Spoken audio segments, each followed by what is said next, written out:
Students, हम लोग प्रश्नावली 5 पे हैं और क्वेश्चन नंबर 1 क्या कर निम्नलिखित कथनों में से कौन से कथन सत्य हैं और कौन से कथन असत्य हैं, अपने उत्तरों के लिए कारण दीजिए। चलिए पहला क्वेश्चन देखते हैं, इसका फर्स्ट का फर्स्ट। एक बिंदु से होकर केवल एक ही रेखा खींची जा सकती है। नहीं, ये बिल्कुल गलत है। ठीक है, ये बिल्कुल असत्य है। असत्य इसलिए है क्योंकि हम लोग जानते हैं कि एक बिंदु से हम लोग अनेक रेखाएं, अनगिनत रेखाएं खींच सकते हैं, है ना जी। क्योंकि एक बिंदु से अनंत रेखाएं या अनगिनत रेखाएं खींची जा सकती है। रीजन भी देना था ना जी। चलिए क्वेश्चन देखते हैं, इसका 2 नंबर। दो भिन्न बिंदुओं से होकर जाने वाली असंख्य रेखाएं हैं। दो भिन्न बिंदु से असंख्य रेखाएं खींची जा सकती है। देखिए तो यहाँ पे देखिए, दो अगर बिंदु लेंगे तो उनसे केवल एक ही ना रेखा खींची जा सकती है, तो ये भी आपका असत्य हो जाएगा। असत्य क्योंकि दो भिन्न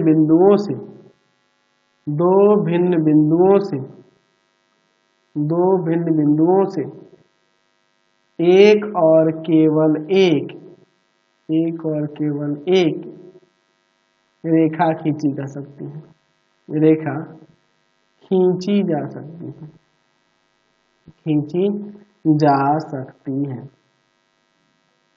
एक शांत रेखा दोनों ओर अनिश्चित रूप से बढ़ाई जा सकती है। बिल्कुल ये सही है। तीसरा जो है बिल्कुल सत्य है। ये कौन सा, तो हमारा जो अभिधारणा 2 था उसके अनुसार, है ना जी। यहाँ पे लिख सकते हैं, इसका रीजन बताना है। तो जो अभिधारणा 2 था, अभिधारणा जो सेकंड था, एक्चुअल में क्या था, यही वाला कथन ही था। चलिए क्वेश्चन नंबर इसका 4 देखते हैं। 4 नंबर में कह रहा है कि यदि दो वृत्त बराबर हैं तो उनकी त्रिज्याएं भी बराबर होती हैं। बिल्कुल सत्य है।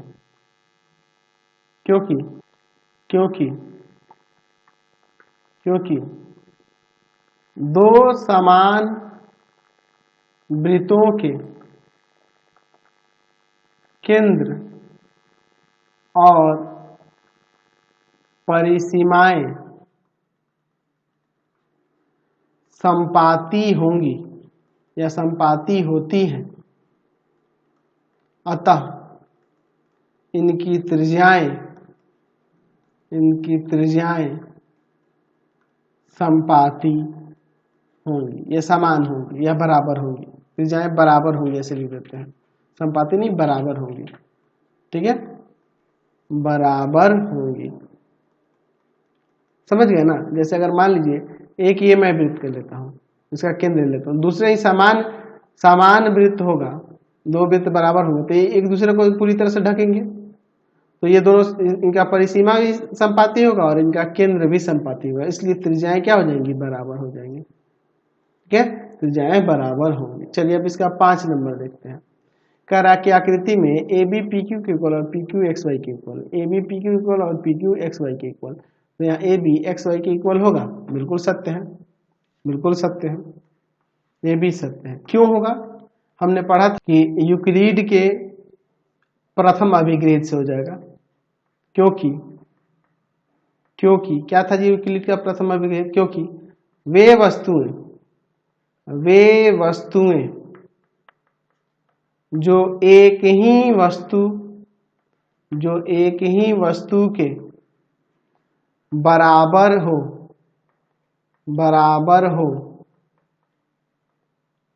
तो एक दूसरे के बराबर होंगी। जैसे देखिए यहाँ पर हम लोग क्या देख रहे हैं कि ऊपर जो दिया हुआ है पी क्यू ए बी के बराबर और पी क्यू एक्स वाई के बराबर है, तो ये आपस में भी बराबर हो गया, है ना जी। बिल्कुल सही है, समझ गए। चलते हैं नेक्स्ट क्वेश्चन पे। नंबर 2 देखिए क्या कह रहा है कि निम्नलिखित पदों में से प्रत्येक की परिभाषा दीजिए। क्या इनके लिए कुछ ऐसे पद हैं जिन्हें परिभाषित करने की आवश्यकता है? यदि वे क्या हैं और आप इन्हें कैसे परिभाषित कर पाएंगे। चलिए देखते हैं पहले क्या कर रहा है कि इन सब की परिभाषा देनी है, और जब इसकी परिभाषा देंगे तो उसके अंदर भी कुछ ऐसे पद आएंगे जिनको परिभाषित करना आवश्यक है। ठीक है, तो कौन कौन से पद है और उसे आप कैसे परिभाषित करेंगे ये बताना है। तो चलिए समांतर रेखाएं क्या हो सकती हैं। तो हम लोग लिख सकते हैं कि यहाँ पे लिख सकते हैं कि एक तल की दो भिन्न रेखाएं समांतर समांतर कहलाती हैं यदि कोई भी उभयनिष्ठ कोई भी बिंदु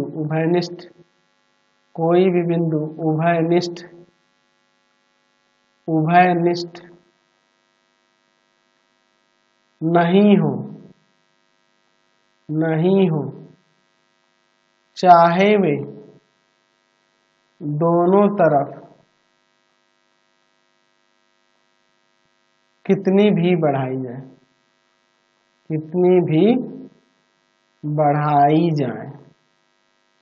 तो देखिए यहाँ पर ये तो हमने परिभाषित, अपरिभाषित इसमें कौन कौन से पद हैं। समांतर रेखाएं का तो परिभाषा में देख लिया। अच्छा, इसमें अपरिभाषित पद कौन है। अपरिभाषित पद इसमें कौन कौन से हैं। परिभाषा में चेक करो, आपको पता चलेगा। तल है, तल को परिभाषित करना पड़ेगा। रेखाएं हैं, रेखा जिसे हम लोग परिभाषित करेंगे, रेखाएं नहीं, रेखा लिख लेते हैं। ठीक है, रेखा है, बिंदु है।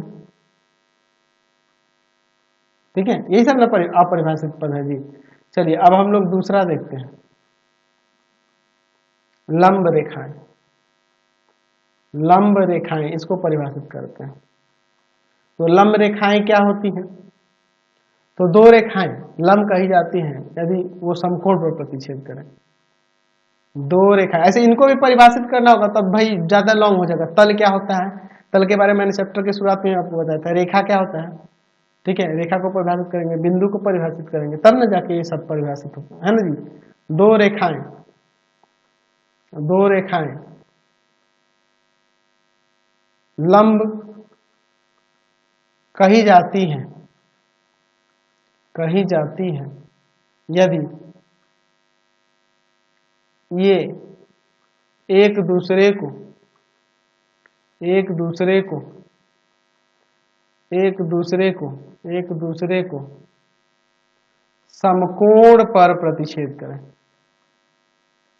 समकोण पर प्रतिच्छेद करें। चलिए, तो अब इसमें अपरिभाषित पद कौन से हैं। अपरिभाषित पद कौन कौन से हैं। तो पहला तो हो जाएगा इसमें आपका प्रतिच्छेद करना जो कह रहा है यहाँ पे। दूसरा हम लोग समकोण की बात कर रहे हैं, समकोण है 90 डिग्री का। ठीक है, तो इनको भी परिभाषित हमें करना पड़ेगा। अब इसके बाद कह रहा है रेखाखंड। तो रेखाखंड क्या होता है, इसको चलिए यहाँ पे परिभाषित कर लेते हैं। ठीक है, रेखाखंड को देखते हैं। रेखाखंड तो हम लोग इसमें लिख सकते हैं कि दो बिंदुओं के बीच का वह टोटल यहाँ से यहाँ तक का भाग है ना, जिसका मापन किया जा सके, रेखाखंड कहलाती है। यहाँ पे लिख सकते हैं कि दो बिंदुओं के मध्य रेखा का वह निश्चित भाग जिसका मापन किया जा सके रेखाखंड कहलाता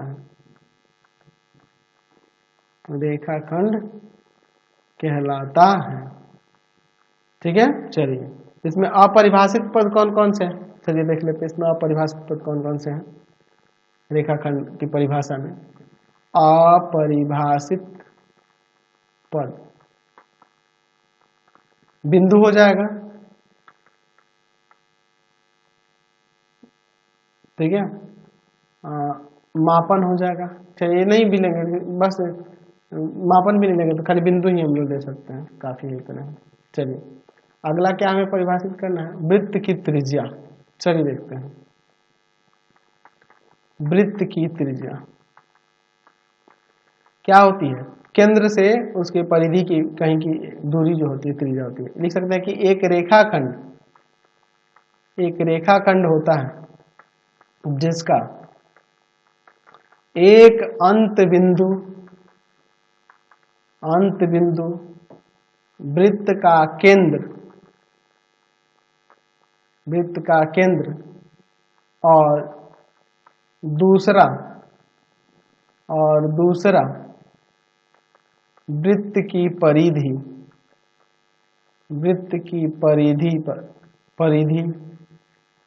पर है, क्या कहलाता है, वृत्त की त्रिज्या कहलाती है। तो इसमें कौन कौन से अपरिभाषित पद हैं, अपरिभाषित पद कौन कौन से हैं अपरिभाषित पद। तो पहला हो जाएगा इसमें रेखाखंड, देख रहा ना, रेखाखंड। दूसरा हम लोग लेंगे अंत बिंदु। अच्छा तीसरा हम लोग ले सकते हैं, यहाँ पर तीसरा हम लोग ले सकते हैं, इसमें केंद्र की बात हो रही है। चौथा ले सकते हैं यहाँ पे परिधि की बात हो रही है।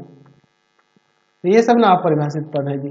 चलिए अगला देखते हैं हम लोग 5 नंबर में हमें क्या करना है, वर्ग को दिखाना है ना जी, वर्ग को। चलिए वर्ग, तो वर्ग क्या होता है, एक प्रकार का चतुर्भुज है जिसकी प्रत्येक भुजा बराबर होती है, ठीक है। एक चतुर्भुज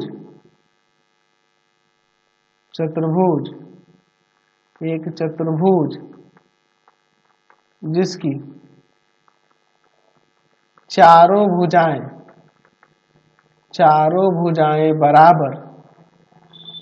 बराबर तथा प्रत्येक कोण, या एक कोण भी लिख सकते हैं, समकोण हो, वर्ग कहलाता है। तो इसमें अपरिभाषित पद कौन कौन से हैं, अपरिभाषित पद कौन कौन से हैं जी अपरिभाषित पद। तो पहला हो जाएगा आपका चतुर्भुज, दूसरा हो जाएगा आपका भुजाएं, तीसरा हो जाएगा कोण, चौथा हो जाएगा समकोण।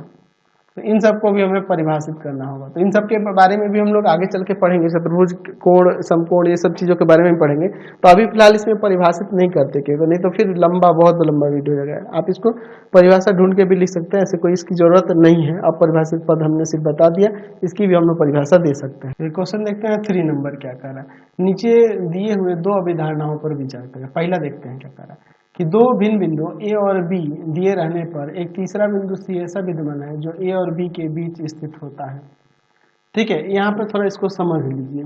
तो ऐसे अगर हम लोग बात करें 2 दिए हुए बिंदु A और B की, ठीक है, तो उनके बीच में स्थित एक बिंदु C की बात करेंगे। कह रहा है कि इन दोनों के बीच में एक बिंदु C है, एक बिंदु C। फिर आगे कह रहा है सेकंड में कि यहाँ कम से कम ऐसे 3 बिंदु विद्यमान हैं जो एक रेखा पर स्थित नहीं है।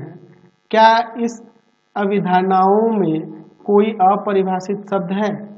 क्या ये अभिधारणाएं अविरोधी हैं? और क्या ये यूक्लिड की अभिधारणा से प्राप्त होता है? स्पष्ट कीजिए। तो यहाँ पे आप पहले वाले से देखिए क्या कह रहा है कि दो भिन्न बिंदु A और B दिए रहने पर एक तीसरा बिंदु C विद्यमान है जो A और B के बीच होता है।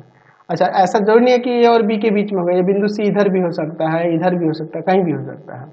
यहाँ सेकंड में कह रहा है कि यहाँ कम से कम ऐसे 3 बिंदु विद्यमान है जो एक ही रेखा पर स्थित नहीं है। अच्छा, तो यहाँ पर हम लोग क्या देख रहे हैं, ये कोई भी अभिधारणा है यूक्लिड की? नहीं ना है, यूक्लिड की किसी भी अभिधारणा का अनुसरण ये नहीं करते हैं, है ना जी। और इसमें बहुत सारे अपरिभाषित पद देख रहे हैं, जैसे बिंदु, भिन्न होना, और यहाँ पर देखिए क्या कह रहा है, यहाँ पर इसमें एक और देखा रेखा हो गया, ये सब। तो इसमें हम लिख सकते हैं कि ऐसे अनेक अपरिभाषित अपरिभाषित शब्द हैं। कैसे यानी कि अपरिभाषित शब्द है? तो जैसे इसमें लिख रहे हैं कि आपका बिंदु हो गया, रेखा हो गया, ये सब अपरिभाषित पद हैं। अच्छा, और क्या देखने को मिल रहा कि यहां से देख रहे हैं कि ये कह रहे हैं क्या ये अभिधारणा अविरोधी है? तो देखिए एक्चुअल में ये एक दूसरे के विरोधी है, उल्टा हो रहे हैं। देखिए लिख सकते हैं कि ये अभिधारणाएं विरोधी हैं। अच्छा, तथा ये यूक्लिड की अभिगृहितों का अनुसरण नहीं करते हैं। यूक्लिड के किसी भी अभिगृहित में से था जी, नहीं करते हैं। ठीक है, ये हम लोग आंसर में लिख सकते हैं। क्वेश्चन नंबर 4 देखिए क्या कह रहा है कि यदि दो बिंदु ए और बी के बीच एक बिंदु सी ऐसा स्थित है कि AG इक्वल टू BC है, तो सिद्ध कीजिए कि AC इक्वल टू 1/2 AB। एक आकृति खींचकर इसे स्पष्ट करें। चलिए हम लोग यहाँ पर एक आकृति बना लेते हैं इस तरह से। ठीक है, ये AB आपकी रेखाखंड हो गई, इस पर एक बिंदु हम लोग यहाँ बीचों में यहाँ C ले लेते हैं ताकि ये AC जो है ना इस BC के बराबर हो जाए। तो इसके लिए हम लोग यहाँ पे मान लेते हैं कि माना AB क्या है? AB एक रेखाखंड है और A और B के बीच C एक ऐसा बिंदु है कि AC इक्वल टू में BC। तो सिद्ध करना है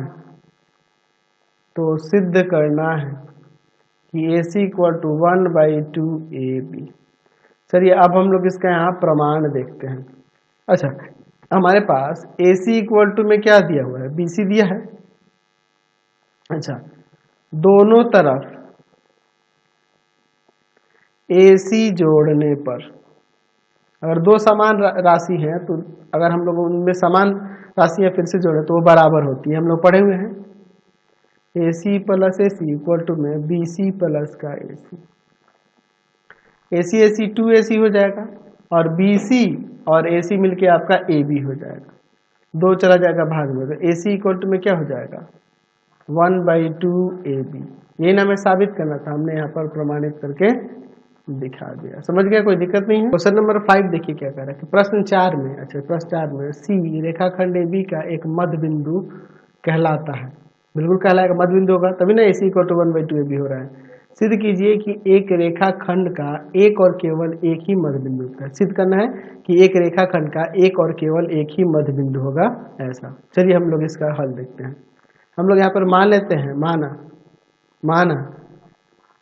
माना AB एक रेखाखंड है। ठीक है, अच्छा हम लोग AB एक यहाँ पे रेखाखंड ले लेते हैं, ध्यान से देखिएगा। ठीक है, अच्छा तो सिद्ध करना है AB का एक ही मध्य बिंदु है, ये हमें सिद्ध करना है। हम लोग इसमें क्या कर लेते हैं, इसका प्रमाण देखते हैं। हम लोग यहाँ ले लेते हैं, माना रेखाखंड AB के दो मध्य बिंदु C तथा D है। ठीक है, यदि यह संभव है, तब संभव तो है नहीं लेकिन हम लोग ये मान लेते हैं इसके दो मध्य बिंदु हैं। यहाँ पर C ले लेते हैं और यहाँ पर D ले लेते हैं, दो मध्य बिंदु AB के हैं। ठीक है, चलिए अब इसके बाद हम लोग यहाँ पर देखते हैं। चलिए हमारे प्रश्न में ये दिया हुआ है कि C मध्य बिंदु है AB का, और डी भी मध्य बिंदु है, ए बी का, हम लोग ये दोनों चीजें देख रहे हैं। तो हम लोग जानते हैं कि मध्य बिंदु की परिभाषा से, मध्य बिंदु की परिभाषा से क्या हो जाएगा, जब ये दोनों मध्य बिंदु हो जा रहे हैं सी और डी, हम लोग लिख सकते हैं कि ए सी जो हो जाएगा हाफ हो जाएगा किसके, ए बी का, एंड यहाँ पर आपका ए डी भी जो हो जाएगा हाफ हो जाएगा किसका, ए बी का। तो इसलिए हम लोग यहाँ से लिख सकते हैं कि ए सी जो हो जाएगा इक्वल हो जाएगा किसके, ए डी के। तो जब ए सी ए डी के इक्वल हो गया तो यहाँ पर सी और डी एक ही जगह पे होंगे तभी नहीं पॉसिबल है ना जी। तो हम लोग लिख सकते हैं, तो जब ए सी ए डी के इक्वल हो गया तो चूंकि हम लोग देख रहे हैं कि सी और डी दोनों रेखा ए बी पर है तथा ए के एक ही ओर है, एक ही तरफ है, इसका मतलब ये दोनों संपाती है ना। अतः सी और डी एक ही बिंदु होंगे, यानी कि संपाती होंगे, एक ही बिंदु होंगे, ठीक है। इसका मतलब यहाँ पे हम जब एक ही बिंदु होंगे, इसका मतलब एक ही मध्य बिंदु हो सकता है, एक से अधिक नहीं हो सकता है। अतः किसी रेखाखंड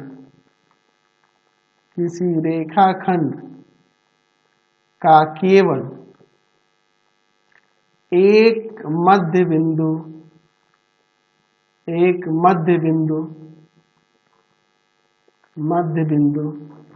होता है, ये हमने यहाँ पर दिखा दिया, समझ गए। क्वेश्चन नंबर 6 देखिए, आकृति में यदि AC जो है BD के इक्वल है तो हमें सिद्ध करना है कि AB CD के इक्वल होगा। तो हम लोग यहाँ पर हमारे पास क्या दिया है चित्र में कि AC जो है ना BD के इक्वल है, तो सिद्ध करना है क्या हो जाएगा, AB जो होगा CD के इक्वल होगा। चलिए अब हम लोग इसका यहाँ पर प्रमाण देखते हैं। AC जो है इक्वल है BD के, तो अगर हम लोग ये दोनों समान चीजों में से हम लोग दोनों तरफ समान BC घटाएं तो क्या होगा, तो जो परिणाम आएगा वो भी समान ही होगा, यानी कि AC माइनस का BC और यहाँ BD माइनस का BC। देखो AC में से BC को हटा देंगे AB बच जाएगा, और इधर BD में से BC को हटा देंगे तो CD बच जाएगा। लेकिन हमें प्रमाणित करना है, तो हमने यहाँ पे प्रमाणित कर दिया, समझ गया ना, कोई दिक्कत नहीं है। चलिए अब देखिए, इसके बाद चाहो तो आप यहाँ पे लिख सकते हैं, यहाँ पे कथन लिख सकते हैं। कौन सा कथन जी, तो जो हमने पहले पढ़ा था, क्या पढ़ा था जी, हम लोग कथन देखे थे ना जी, यूक्लिड के जो अभिगृहित थे उसमें थर्ड वाला, कि यदि बराबरों को बराबरों में से घटाया जाए तो प्राप्त शेषफल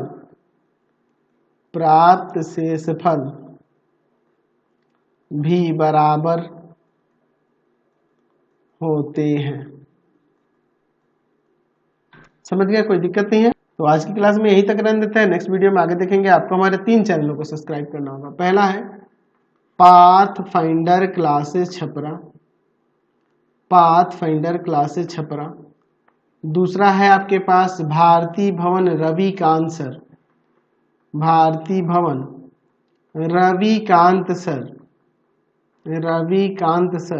और तीसरा चैनल है रविकांत सर RD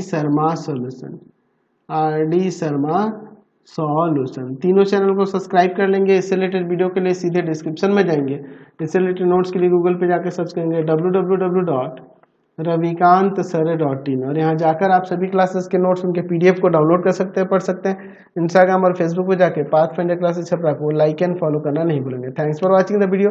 कमेंट करके जरूर बताया करें कि हमारे चैनल के वीडियोज आप सभी को कैसे लगते हैं।